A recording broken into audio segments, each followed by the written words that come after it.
you're actually co-signing your genocide and death. An attack on masculinity is an attack on the God who created us. He created us male and female. We are not the same. And there is beauty in the differences between male and female. And the problem is that when you attack masculinity, you are actually attacking a preserving force.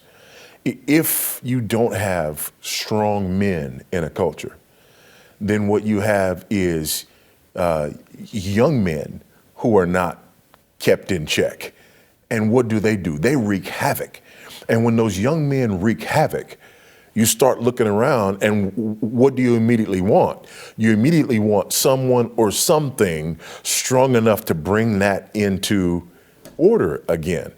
So it's like we're creating a problem that we're going to have to run around and try to solve.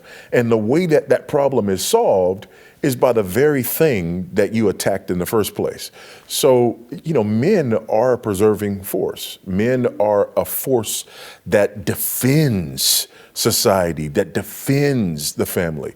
So when you attack men, you are leaving things that need to be defended in a position where they're not being defended.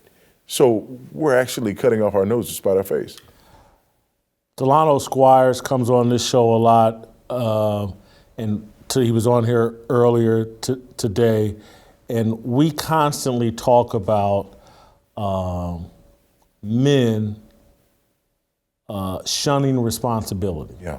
And we see it, and I particularly our position on abortion, to me, is an irresponsible position. That this leftist, liberal, feminist point of view, that's her decision. I don't control that. That's just on her. Whatever she decides, I'm good with. And we just had this conversation today. That's an irresponsible point of view to have. Yeah. And it goes back to what you're saying. It's like when you take that irresponsible position, and now abortion, particularly here in America, if you go look at the percentage of how many black babies are being destroyed in the womb, you're actually co-signing your genocide and death. Yeah, 12% of the population, almost 30% of the abortions. Yeah. Yeah. And in most of our major cities, more black babies are aborted than born.